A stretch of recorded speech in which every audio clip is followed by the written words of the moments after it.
This is Ian Bailey with Ian on Therapy, Ian on Relationships.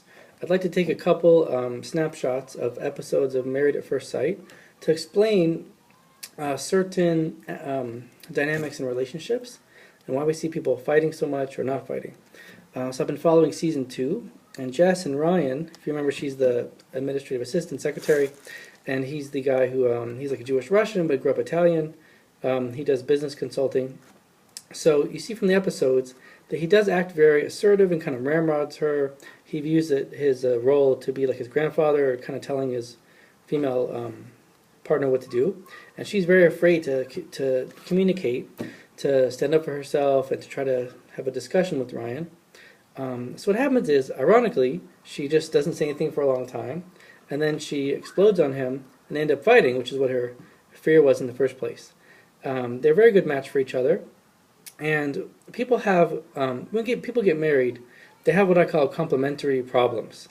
Whether they dealt with these problems or not, they each have something that really sets off the other person. The most common blatant example is a woman who was abused will marry somebody who's an abuser, but it's oversimplifying it. You know, a woman who was abused and worked on herself, she might marry somebody who has strong tendencies to be like abuse. It could be that he could be abusive, but it could be he has a strong personality. He's tough-minded, so they could fall into that trap where she is feeling abused, but she might also provoke him, and there's a lot of back and forth about that. At the end of the video, I'll speak about women and abuse and victims, because I want to be very clear about my opinion. But let's just focus on the relationship dynamics, which is interesting.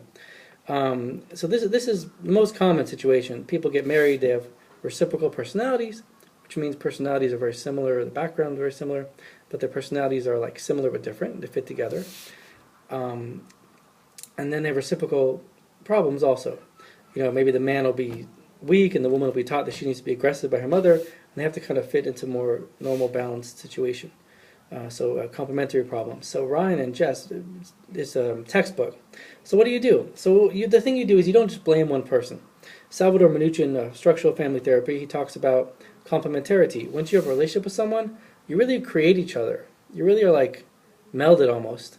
And you shouldn't be fully melded. You have to have your own identity. But you still, you know, to say, oh, well, the whole problem is he's being mean to her. It's not really true. The whole problem is she's not communicating. It's not really true. What you need to do is, it's kind of like antelope, you know, or horned animals stuck together. You have to make adjustments to get them to be apart. So advising him to speak more respectfully to her, even if he's a decision maker in the family, is important. And they're really helping her either through therapy or through coaching. She needs coaching that she should try to openly communicate about what she needs instead of kind of creating her own fear by exploding or by, you know, just dodging him and being anxious. Not going to get anywhere. It creates the problem. So you hear them say the word, oh, communication, communication. Communication is like this buzzword. Well, what does that mean, to communicate? So yeah, part of it's being nice to each other, but a lot of it is building on the positive parts of your relationship, knowing how to, when you start to say something, don't be accusatory, make an I statement, I believe this, I would appreciate it if you did this. Many people know that, but you know, trying to get more advanced communication. And just to take a snapshot from season 1, if you remember Doug and Jamie. So what's interesting is that she was tremendously abused. It made her so fearful of Doug that she would close herself off, she would be overly dramatic, wrapped up in her own drama. It was painful at times to watch. But Doug, the thing is, Doug, he doesn't have that abuser personality. So they're not really, there's part of them that's not really complimentary. It's just kind of like not fitting. And because he was so cool and chilled, it totally, I guess, healed or totally made her feel comfortable suddenly. They didn't have that part of him where, oh, he has a strong personality, he has the potential to be an abuser, and then they had to work that out. They didn't really have that. They didn't have that complementary problems. And I think it kind of made it easier, because Doug was such a chiller, so cool, which was rare, but he was so cool that it made it pretty quickly comfortable for her. Could have backfired. It could have been like they didn't feel like they matched, but they made it happen. So with Jess and Ryan, they have to do a tremendous amount of work. He needs to reel it in, even if he's going to be the person that makes decisions. He needs to speak to her respectfully. He's very accusatory. Well, you said you would make dinner. Does that really help to say that? What he could say is, we talked about it. You did mention how you would cook. You know, how can we make that happen? I feel like you're not talking to me. Let's talk. Let's try to buy the groceries. Let's make a plan for you. I'm open. That's much different than, You said you would cook. Or that it's just petty fights.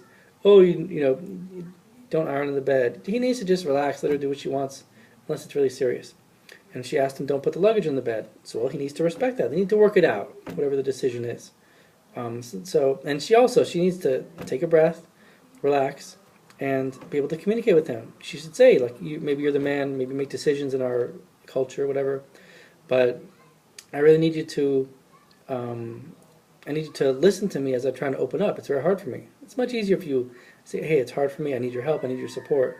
That's really supporting each other. But if you become accusatory, it's all over. The end is according to the beginning. If the beginning starts with accusation, the end will end in nothingness. If the beginning is blame, the end is blame.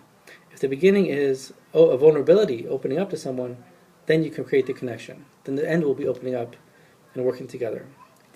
If the spouse does not automatically come to you, you could say, hey, listen, I'm opening up here, I'm trying to work at it.